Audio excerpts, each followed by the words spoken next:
سلام الله عليكم ورحمته وبركاته. لا يشكر الله من لا يشكر الناس، ولهذا فشكرا لكل من دعمنا ولو حتى بمشاهدة. بكم نرتقي ولأجلكم سنصبح الأفضل.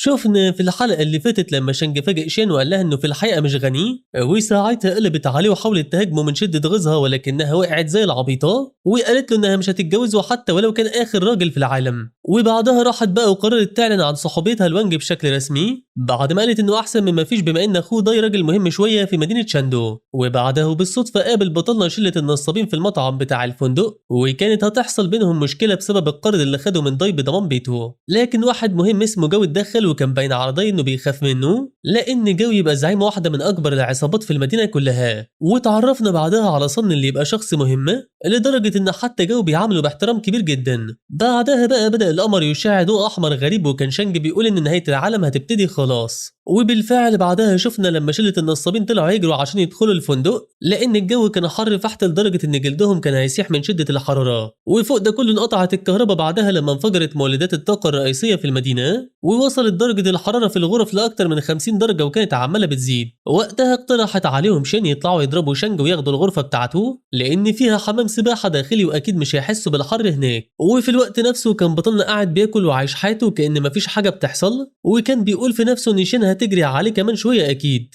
قبل ما نبدأ ما تنساش تدعمنا بلايكاتك الجميلة واربط الأحزمة ويلا بينا على الفيديو. لكن لأن بطلنا جاب في سيرة القط فجاي ينط على طول، وبدأت شين تخبط عليه بصحبة داي اللي كان منفعل وبيقول له يفتح في الحال. وبمجرد ما فتح شانج الباب بدأ الهواء بتاع المكيف يخرج لبره في ثواني، وده طبعا كان شيء صادم لداي اللي جسمه كله حبوب من كتر الحروق اللي اتعرض لها. وبكل برود بيبص له شانج وبيسأله ايه اللي جايبه لغرفته، وبيقول له يخلص ويقول بسرعة عايز ايه او يمشي. في اللحظة دي بقى بيصرخ وانج وبيشاور على مكعبات التلج اللي جواه، وبيقول لداي ان في اكل فاخر وكهرباء وكل حاجة جامدة جوه من الاخر. وبدأت بعدها اصوات شلة النصابين تعلى عليه، فصرخت شو وقالت له انها مش مصدقه انه بيستمتع بحياته وسايبهم يتحرقوا لوحدهم. واتدخلت شين وقالت له انها ما كانتش تعرف انه اناني ومش هيحاول يساعدهم. وفوق كده فونج بدا يهدده ويقول له يسمح لهم يدخلوا او هيدخلوا بالعافيه. واتدخل داي بعدها وقال له انه استلف منه فلوس لما رهن بيته، ووضح له انه عايز منه الغرفه دي تمن الفلوس اللي استلفها. لكنه من غير اي تفاهم اتفاجئ بشانج بيسحب المسدس بتاعه وبيديله احلى رصاصه على عينه وبترشق في بطنه. وطبعا اللي بيحصل ده كان شيء صادم لداي حتى لانه ما كانش يتخيل ان ده ممكن يحصل لواحد فاجر زيه. وفوق كده بدأ شانج يوضح له انه بس كان بيديله انذار، ولو اتحرك خطوة كمان فالرصاصة الجاية هتكون في دماغه. اما عن شلة النصابين فكانوا مصدومين لان شانج معاه مسدس، مع انهم يعرفوا ان المفروض عيل غلبان وملوش في المشاكل. ومن شدة الألم اللي كان فيه داي بدأ يعترف بهزيمته، وقال لشانج انه خلاص بيستسلم ومش عايز فلوسه. لكن وسط دهشة النصابين سمعوا صوت رصاصة تانية فوقتهم من صدمتهم، واتضح ان شانج اطلق رصاصة تانية على رجل داي لانهم مش عايزين يمشوا. وقال لهم شانج على طول انه هيبدا يعد لحد 3 من دلوقتي، وكل مره يعد فيها ويلاقيهم واقفين هيضرب حد منهم بالنار. وقلب وشه على طول عشان يعرفوا انه بيتكلم جد مش بيهزر، وبدا يعد بالفعل وسط رعب شله النصابين. وفي الدور الارضي من الفندق بقى بنشوف جو منفعل على شيروي وبيقول لها انه مش مصدق ان الفندق بتاعهم كله ما فيهوش اكل. فردت عليه شيروي وحاولت تعتذر له وتوضح له ان في واحد حجز 10,000 ترابيزه اكل من فتره، واضطروا يستخدموا كل الموارد اللي كانت عندهم عشان يجهزوا الطلبيه واللي كان معاه تسليمها من كام يوم. فانفعل صنع عليها وقال لها تجيب له كل الاكل اللي بقى عندها لو كده ولو حتى بس اندومي. ومع ان الناس انفعلوا ساعتها عليه لانه خد الميه كلها ودلوقتي عايز الاكل كمان، الا ان عصابه صن اتدخلوا وقالوا لهم اللي هيقول كلمه كمان هيقتلوه. في اللحظه دي بقى بتنقطع محادثتهم بصوت صراخ وانج، واللي كان عمال يطلب المساعده ويقول ان شانج بيحاول يقتل اخوه بالمسدس. ومع سماع جو الكلام ده كان في حاله دهشه تامه، لان لو في حد معاه مسدس فاكيد يبقى شخص مهم وابن ناس مهمين. وبينما كانوا اتباع داي بيحاولوا يطمنوا على احواله، بدات شين الحربيه تصرخ وتقول للكل ان غرفه شانج فيها كل حاجه، بدايه من الكهرباء والاكل الفاخر ولحد حمام السباحه والمكيف. فاتصدموا سكان الفندق وقالوا لها تبطل تضحك عليهم لان ده مستحيل، لكنها حلفت لهم انها شافت كل ده بعينيها، وان شانج ضرب داي بالرصاص لما حاولوا يطلبوا منه يسمح لهم بالدخول. وقتها ولان الناس مش لاقيين اي حاجه تانية او حد يساعدهم، فقرروا كلهم يروحوا مع شله النصابين يشوفوا الحوار ده. وبرضه جو كان بيقول لواحد من اتباعه انه عايزه يروح يفهم مين شانج ده بالظبط. ومع صعود الناس للجناح الرئيسي بدأوا يحسوا ان الجو برد بزيادة، وساعتها بدأوا يصدقوا كلام شيان ليهم، وده اللي خلاهم يبدأوا يبتسموا ابتسامات خبيثة ويطلبوا من شانج يساعدهم، ويحاولوا بعضهم يوضحوا له انهم يقعدوا عنده شوية صغيرين بس. ومن وسط الناس دول كان في عيل صغير همه على بطنه بس، عشان كده لما شاف الفراخ طلع يجري عليها واقتحم بيت شانج لانه قليل الادب. وبمجرد ما قرب من فراخ شانج اتفاجئ بنفسه بيطير لورا بقوه كبيره بعد ما سدد له شانج ركله علمت في بطنه من قوتها. ويظهر كده ان شانج بيؤمن بالمساواه بين كل الناس حتى الاطفال نفسهم،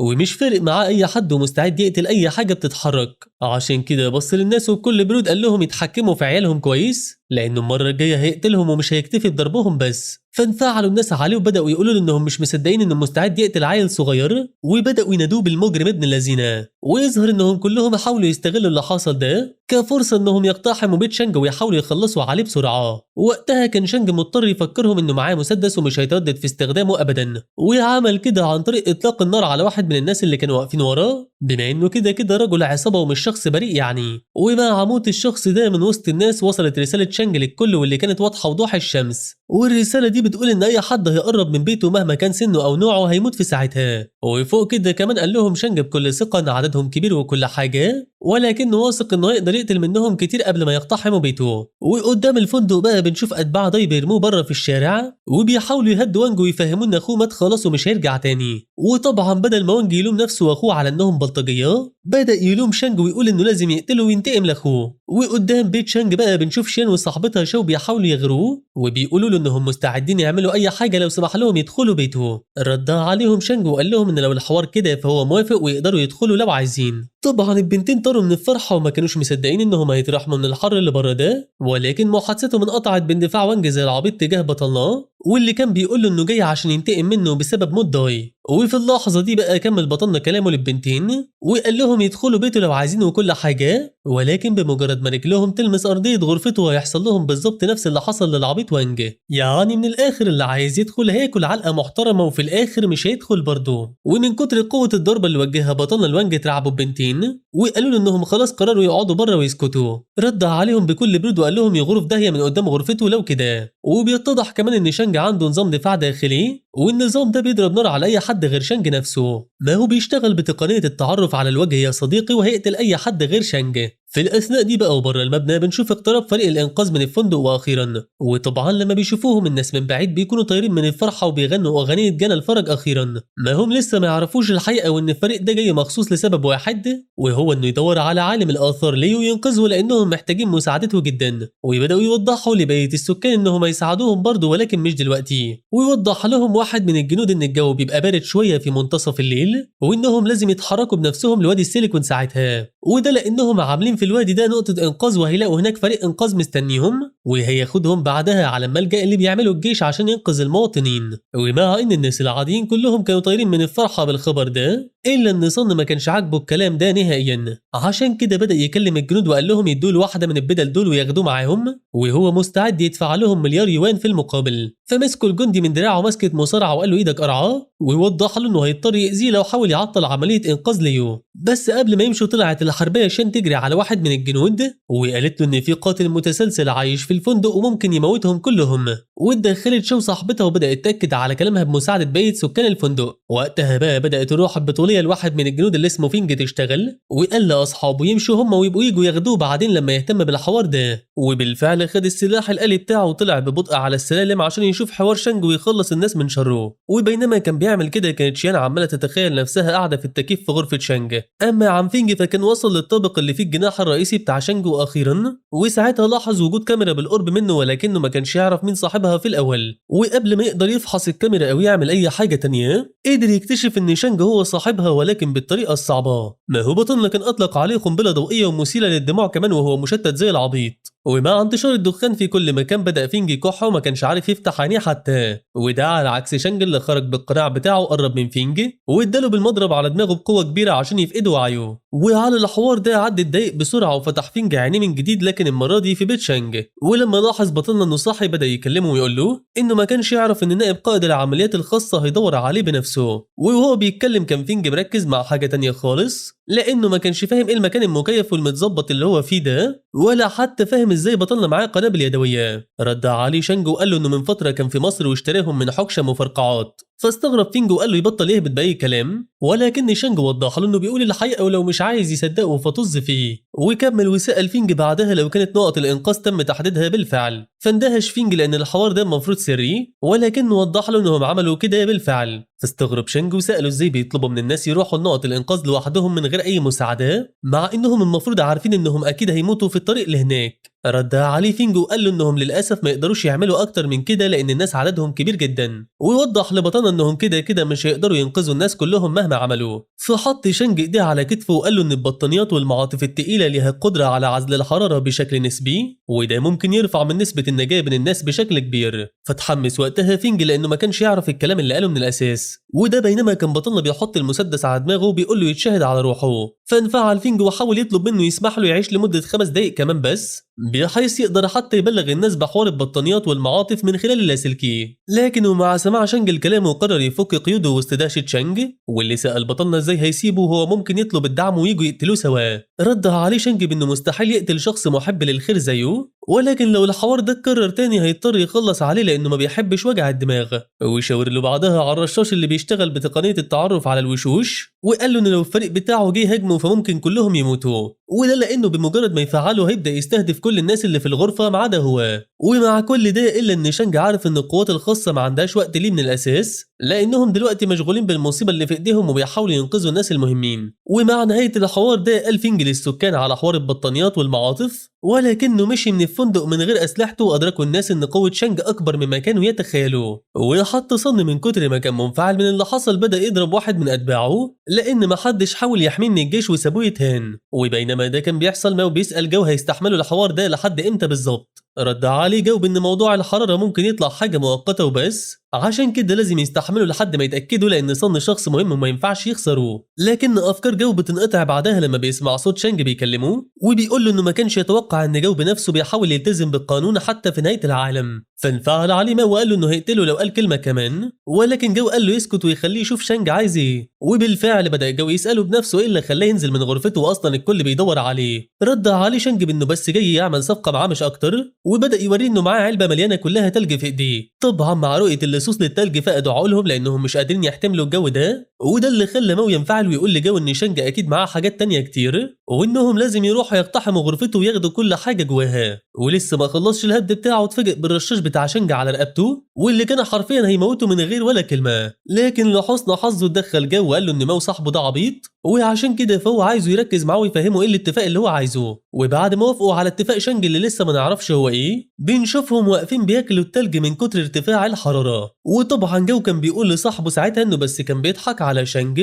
وانه اول ما تجيله فرصه هيقتله ويقتحم غرفته. ولما شاف صن اللي بيحصل بدا ينهال بالركلات على جو، وفضل يصرخ عليه لانه كان مخبي مكعبات تلج عنه. وكمل ووضح له انه لو ما جابش اي حاجه يلاقيها بعد كده واديها له لحد عنده، فساعتها هيقتله ويرميه بره الفندق كله. وبعد ما خد منه التلج كان صن بيقول ان الاندومي اللي عندهم كلها خلصت، وان لو ما حدش جه ينقذهم قريب فكلهم هيموتوا من شده الجوع. وبص بعدها الدنيا وبدا يرخم عليها بقى، ويقول لها انها مش لازم تلبس هدوم تقيله كده لان الحر هيموتها. ولما لقاها قاعده ساكته وما بتتكلمش سحبها من ايديها وقال لها انه مش لاقي حاجه يعملها وهيتزغلل بيها. فانفعلت الدنيا وادت له بالكف على وشه وقالت له انها هتقتله لو لمسها تاني. ساعتها صن اتعصب وقال لها انه عمر ما حد ضربه قبل كده في حياته وهيخليها تدفع الثمن، وهيتزغلل بيها كمان دلوقتي حالا وقدام كل الموجودين عشان طولة لسانها. في اللحظه دي بقى قرر جو يتدخل واخيرا ونادى على صن بنبره حاده. فبص له صن وقال له انه اتخنق منه وشكله هيقتله لانه بيعصى الاوامر من فتره طويله. ولسه بيكمل كلامه وبيهبد اتفاجئ بسكينه بتدخل جوه رقبته ومات في ساعتها. ووسط صراخات الناس بدا جو يقول ان كلام شانج كان صح فعلا، وان العالم اللي يعرفوه انتهى وصن ملوش اي لازمه في العالم الجديد.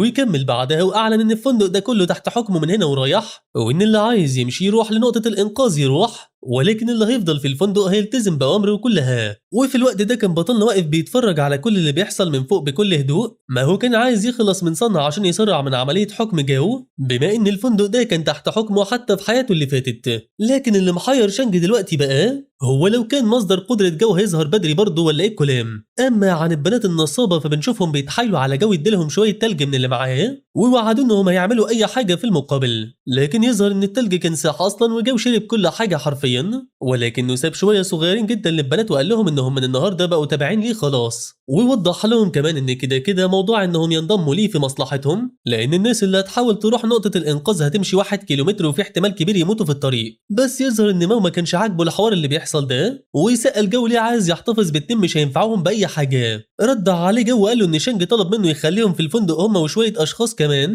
ده غير كمان انهم هيحتاجوا اشخاص يستخدموهم كطعم وقت الحاجة. بتيجي بعدها بقى اللحظة المنتظرة وتحديدا الساعة 12 وبداية منتصف الليل، وقتها بيبدأوا كل الناجين يلبسوا البطانيات كأغطية ليهم زي ما الجندي قال لهم عشان يقدروا يمشوا في الحرارة المرتفعة من غير ما جلدهم يسيح. بس طبعا لما مو بيشوف ان شان عايزة تمشي بيسحب من عليها البطانية وبيقول لها انهم ادوا لها هي وصاحبتها التلج امبارح وبقت واحدة منهم خلاص، وبيبدأ يتهجم عليها وبيقول لها انها لو عايزة تمشي بجد فلازم تدفع ثمن الحاجة اللي خدتها الاول. في الوقت ده نفسه بقى بنشوف الناس اللي خرجوا بره الفندق بيتجهوا ناحية نقطة الانقاذ، وبيقول واحد منهم ان من ساعة ما جو احتل الفندق وهو ما بيديش اي حد مية ولا اكل، وعشان كده فالكل كان مضطر يجازف ويحاول يروح نقطة الانقاذ مع انهم عارفين ان فرصة نجاتهم ضعيفة جدا واحتمال كبير يموتوا. فعلى الرغم من انهم رابطين الواح خشبية في رجليهم عشان ما يحسوش بالحرارة الشديدة، الا ان الحرارة دخلت لهم برضه والوضع لا يحتمل. وكالعادة خلي بالك يا صديقي من الدقيقة اللي جاية دي لو بتخاف جري افضل. ما هو وسط الرحلة بتاعت الناجين لنقطة الانقاذ دي يتفاجئ الكل بواحدة عجوزة بتتكعبل في طوبة على الارض وبتقع على وشها، وطبعا يا صديقي اللي بيلمس الارض مستحيل حد يقدر ينقذه، وعشان كده محدش كان بيستجيب ليها مهما حاولت تستغيث. واستمرت الحوادث بالوقوع والناس كانت عمالة تلزق في الارض زي الولية دي،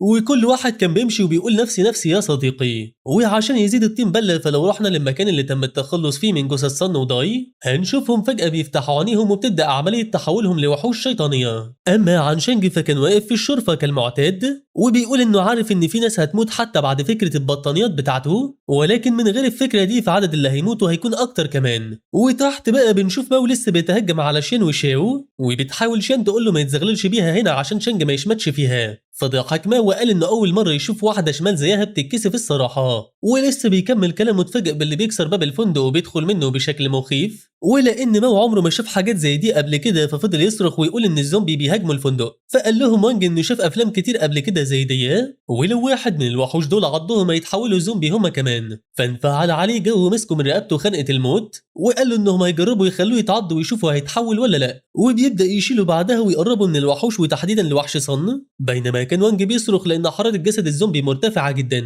لدرجه ان جو اضطر يسيبه بعدها في نص الطريق لانه ما استحملش الحراره. بعدها بقى بيتفاجئ الكل بنزول بطلنا اللي بيقول لهم يوسعوا من وشه ويسيبوه هو يتعامل مع الوحوش دول بالسيف بتاعه. فاستغرب ماوي سأل جو لو كان شانج ده ناوي بجد يهاجم الوحوش بنفسه. رد عليه جو وقال له يسيبه يهاجمهم براحته وسواء نجح او فشل يقتلهم ممكن يقتلوه بعدها على طول. اما عن شانج بقى فكان غرقان في افكاره وبيقول ان اللي قدامه دول مش وحوش الزومبيز ولا بيحاولوا حد من خلال العض زي الافلام، وانما في الحقيقه فهم اشبه بالوحوش الاسطوريه المسماه بشياطين الجفاف. والشياطين دول بقى بيحتفظوا ببعض الذكريات الخاصه بيهم من حياتهم قبل ما يموتوا، بمعنى ان واحد زي صن هيستهدف جو لان هو اللي قتله قبل ما يموت وهيفضل يطارده ويحاول يقتله لحد ما يقدر يخلص عليه بشكل كامل. اما عن ضيف شانج هو اللي قتله لما كان بيحاول يقتحم غرفته، وعشان يقدر بطلنا يعيش في سلام فلازم يخلص من ضي مره وللابد. ومع كل كلام بطلنا ده الا انه بيقرر يركز على مهم دلوقتي ويسيبه من حوار ضي، وده اللي بيخليه يكتفي بتفادي هجومه بس وبيبدا يتحرك تجاه صن بسرعه كبيره وبيحاول يغفله من ظهره بهجوم قوي بما انه عارف انه لسه بيستهدف جو بس ومش هيكون مركز معاه ولا هيقدر يتصدى لهجماته من الاساس. وطبعا فشانج ما كانش بيعمل كده عشان ينقذ جو يا صديقي، وانما بس كان عايز جوهر الوحش الموجود جوه جسد صن، وده لان الجوهر ده هو اللي جواه القدره اللي حصل عليها جو في حياته اللي فاتت.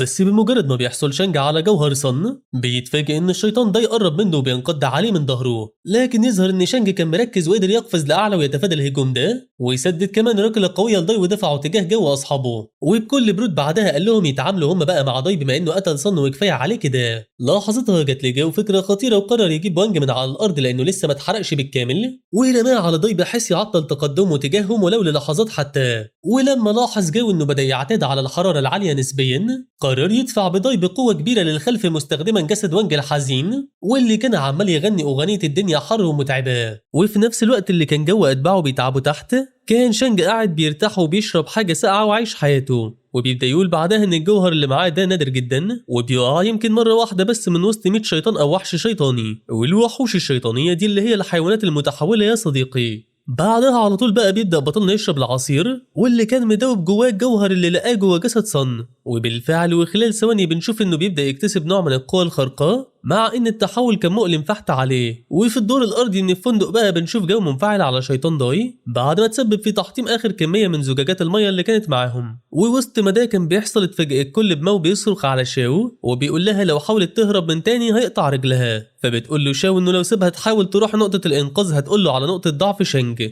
ولما بيسألها عن نقطة الضعف دي بتقول له ان شين خطيبته لو هددوه بقت لها هيضطر يفتح الباب وساعتها ممكن يقتلوه. ومع سماع شين لكلام صاحبتها كانت حزينة وقالت لماو انها مستعدة تتعاون معاهم في خداع شانج ولكنها عايزة تاكل الاول. فتدخل جو وقال لها ان كل اللحمة اللي كانت في التلاجة فسدت خلاص ولكنه عنده ليها طريقة تانية تحصل بيها على لحم طازج. وأمر بعدها أتباعه يكتفوا شو ادالها سكينة وقال لشين إن اللحمة قدامها هي والسكينة معاها. طبعا شين ما كانتش قادرة تصدق الاقتراح بتاعه ده في الأول وسألته لو كان بيتكلم جد، ولما لقيته لسه ساكت سحبت منه السكينة وقربت جامد من شاو وقالت لها إنها عمرها ما كانت هتعمل كده لو ما كانتش حاولت تغدر بيها الأول. وقدام عين العصابة بدأت تنهال على صاحبتها بأكتر من 20 طعنة بالظبط وكأنها مستمتعة باللي هي بتعمله ده. عشان كده فجو مو كانوا مندهشين وبيقولوا ان شكلها طلعت عصابة زيهم هي كمان. ومع موت شاو بدأت شان تقول بصوت عالي انها هتاكل لحمها وتحلي بدمها عشان تنتقم منها.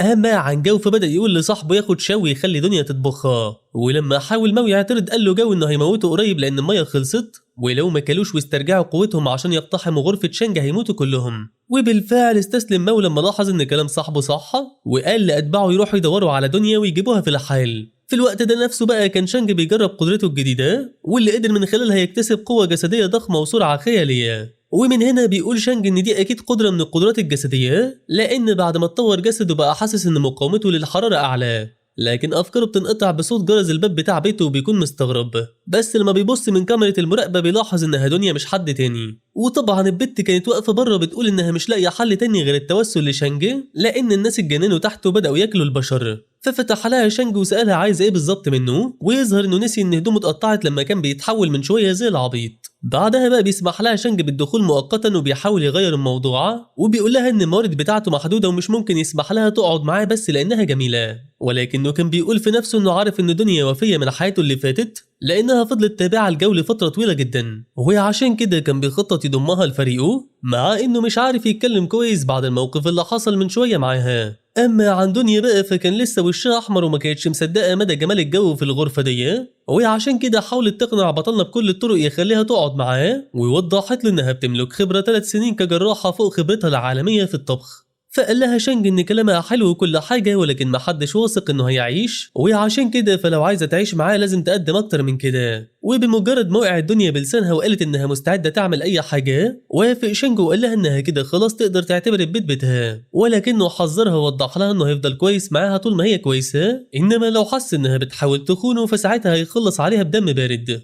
ردت عليه وعدته انها هتكون وفيه ليه وهتسمع كلامه بالحرف كمان. ومع نهايه كلامها هدي شانج شويه وقال لها انها تقدر تدخل تستحمى لو عايزاه لان ريحتها منتنه من كتر العرق لل3 ايام اللي فاتوا. بنشوف بعدها بقى دنيا غرقانه في افكارها وبتقول ان المكان ده عامل زي الجنه وللسبب ده فلازم تمسك فيه بايديها واسنانها عشان تعيش مرتاحه لبقيه حياتها. وفي الوقت نفسه كان شانج مشغل كاميرا الحمام ولكن لغرض شريف تقريبا وكان بيقول انه كان لازم يتاكد انها مش شايله معاها اي اسلحه ولا حاجه وبتحاول تغدر بيه. فهل يا ترى شانج بيكذب ولا لا؟ هنعرف كل ده واكتر ولكن في الحلقه اللي جايه. فلو عجبك الملخص ما تنساش تدعمنا بلايكاتك الجميله وتشترك في القناه وتفعل زر الجرس عشان يوصلك كل جديد. والسلام عليكم ورحمه الله وبركاته.